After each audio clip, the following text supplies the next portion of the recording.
Hjartanlega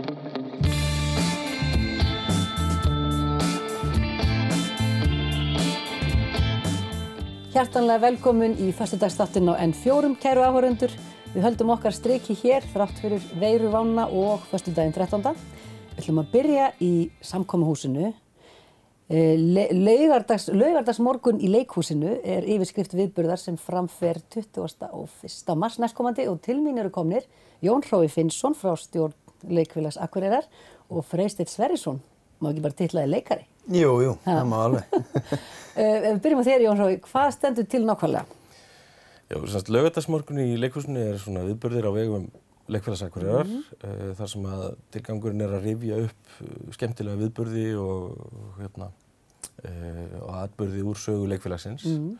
Og að þessu sinni þá ætlum við að rifja upp sýninguna á Litlu hryllingsbúðinni sem var sett upp árið 2006, eða leikárið 2005-06.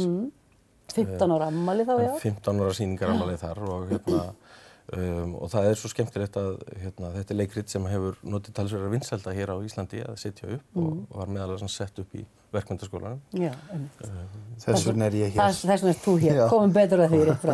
Komin tenging og nú síðast var það sett upp á Húsavík. Já, og er bara í gangi þá. Og er í gangi ennþá og fólk getur ennþá náð að sjá það, þannig að gaman að sjá þetta í svona þessu samhengi.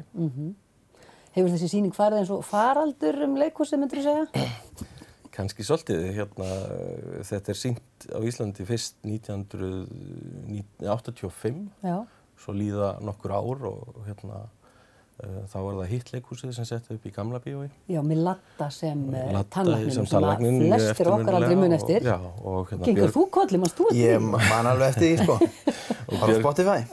Og Björgvin Halldórs í hlutverki Plöntunar. Já, og síðan er þetta sett aftur upp. Getur ekki verið að Edda Heiðrún Backman hafi leikið Auði 1? Það getur mjög vel passað, já, einmitt. Og svo er þetta sett upp aftur 1999 og þá er það Borgarleikhúsið, held ég, sem setur það upp og Bubbi tók þá Plöntuna fyrir Svo líður alltaf skemmra og skemmra á milli sýninga og núna erum við bara að horfa eiginlega á það að þetta leikrit er sett upp einhvers staðar á hverju ári. Já, þá bara í áhugaleikhúsum víðsvegar um landið jafnvel. Þannig að smitið er svona að dreifast hraðar eftir því sem á líður, svolítið eins og í faraldsfræðinni, sko. En Freysteinn, þú tókst þátt í VFM-uppfærslunni sem var hvenær? 2016. Þá settum við upp, þá var ég formaður leikfélags Verkmenntaskólans og við settum upp Litlu hryllingsbúðina sem að við vildum setja upp einhverja sýningu sem að svona vinsæl og klassísk og sem myndi svona koma okkur á korti sem á gerði, sko, og við erum bara búin að fara svona upp núna síðustu ár. Var leikfélagið eitthvað að ströggla við svona, var þetta svona einhver ímyndarherferð eða? Það var nú kannski ekki alveg að ströggla en þau náttúrulega settu Bjart með köflum árið áður sem var alveg bara mjög flott og það var svona svolítið byrjunin en það sem að var svona stæðsta sýning sem að við höfðum sett upp á þessum tíma var Litla hryllingsbúðin og við fengum mjög stór nöfn með okkur í för, sko. Hvernig tókst ykkur að landa því og hvaða fólk var þetta? Þetta var sem sagt Friðrik Ómar og Pétur Guðjónsson og Friðrik Ómar eru náttúrulega mjög góða vinir, að mér skilst. Og hann sennilega myndi þá hafa heyrt í Heru Björk. Já, sem kom líka að tónlistinni. Já, sem var einmitt bara söngstjórinn okkar. Og þessu leikstýri Birna Pétursdóttir, já. Og þið fóruð í samstarf við leikfélagið, það ekki fyrsta sinni eða hvað? Jú, fyrsta skipti sem að leikfélagið Verkmenntaskólans steig inn í samkomuhúsið. Svo mjög stórt skref. Fór vel sýninguna þar? Já, mjög svo. Og við gerðum allt okkar sjálf, meira en minna, nema Auði 1, við fengum hana frá leikfélaginu. Var hún til? Já, hún var til. Síðan síðast? Síðan 1999, held ég. Og þitt hlutverk var hvert? Ég lék Músnik.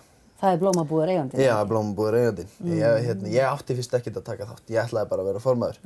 Svo hafði einn ekki tíma í þetta, þannig að það var bara, Freysteinn, þú verður bara, því miður, þá verður bara að taka þátt. Varstu ekki alveg til í þessa? Jú, enda sá ég eftir ég hafi ekki tekið þátt til að byrja með. Þannig að þetta svona... Fór á besta veg fyrir þig? Já, ég small allt saman.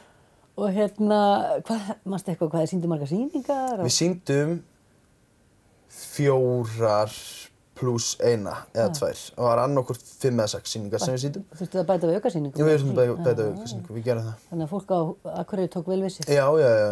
Og þú veist, fólk var náttúrulega efins að koma fyrst, sko, en svo sýndum við alveg hvað við getum. Spurðist hratt og vel út? Já. Og eitthvað svona eftirminnilega atvik úr uppfærslunni? Það var svo mikið. Það var svo mikið. Já, Sindri Snær, sem að fór með hlutverk Baldur, hann fekk sýkingu í raddböndin viku fyrir frumsýningu. Nei. Þannig að hann var svona fake góður, svo má orðið komast á frumsýningu og sýningunum öllum.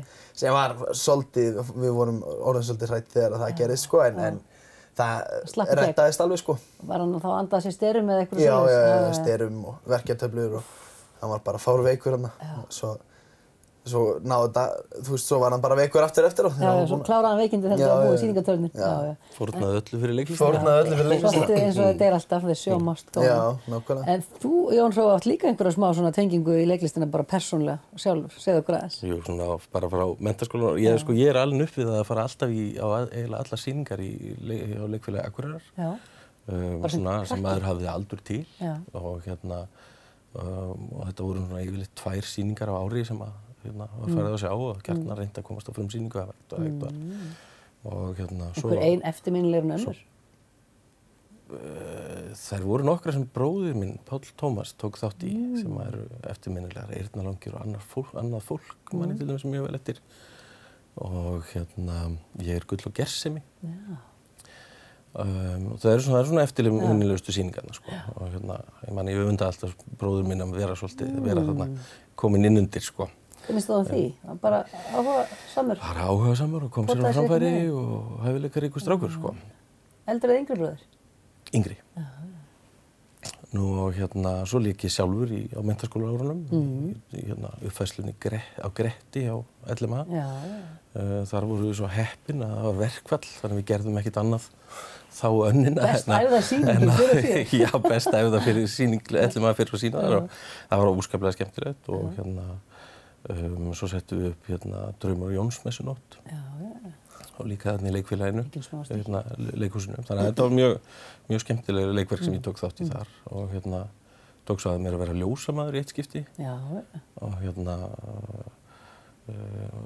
svona kynnast hinni hliðinni og svo náttúrulega hefur dóttir mín leikið í Svo dóttir mikil og meðal annars þegar hún var í grunnskóla þá út á Svalbarðseyri þá settu þau upp litlu hryllingsbúðina. Það er alveg metnaðarfullt fyrir grunnskóla að setja upp litlu hryllingsbúðina. Árið á eftir ykkur. Já, Pétur Guðjónsson leikstýrði. Og Pétur Guðjónsson leikstýrði því og Jokka, hún lék Auði, Jokka og Pétur vinna svo mikið saman. Okkur var boðið á þá sýningu. Ég komst ekki. En ég heyrði alveg góða hluti, sko. En ég er komin í hlutverk áhorfandans og áhorfans. Og ertu duglegur að fara í leikhús? Já. Ég reyna að komast sem oftast. En aðeins aftur að viðburðinum 21. mars, milli 11 og 12, bara í samkomuhúsinu upp á Borgarasal. Vitum við eitthvað hvaða gestir verða þar með okkur? Sko, já, Andrea Gylfadóttir ætlar að kíkja til okkar, allavega sem þáttakandi. Hún var náttúrulega plantan hérna á Akureyri, sínum tíma. Og þannig að það er svona... Það er aðaldráttaraflið, sko. En svo ætlum við líka... Hún náttúrulega gerði þetta mjög eftirminnilega og vann til grímunnar fyrir hlutverkið og... Það verður gaman að heyra hvað hún hefur. Gaman að heyra hennar frásagnir. Vala Fannel sem var að leikstýra Húsavík. Hún ætlar að koma líka og segja okkur þá frá þeirra reynslu. Og svo er aldrei að vita að við getum platað einhvern úr Vaffa-sýningunni til að koma. Erstu líka 21. mars að segja frá? Það hlýtur að. Já, bara endilega. En verður gaman að bera saman bækur hvernig þetta fór fram og ég veit að plantan hefur svolítið flakkað á milli. Já, við ætlum að grafa hana upp. Grafa hana upp og finna hana. Já, við áttum stæðstu sem við gerðum, hún er orðin ónýtt núna í miður. Við fundum aldrei, það var einhvern veginn bara hún flakkað á milli, bara Íslands, svo á einhverju stað þá hverfum bara, stæðsta. Nú er náttúrulega planta Húsavík, einhverjar plöntur. Ég held að þessu allar heimasmíðar þar. En og allir eru velkomnir á þennan viðburð, kostar ekkert inn. Já, kostar ekkert inn og við erum svona að vekja athygli á starfsemi leikfélagsins, þannig að við viljum gjarnan fá sem bara flesta til að koma á. Virkja fólk og hafa gaman. Takk fyrir að koma. Og ekki verra ef fólk hefur hugmyndir hvað við getum gert á öðrum laugardagsmótum í leikhúsinu. Allar uppástungur vel þegnar. Takk kærlega fyrir að koma í þáttinn og segja okkur frá þessu. Takk fyrir. Takk fyrir.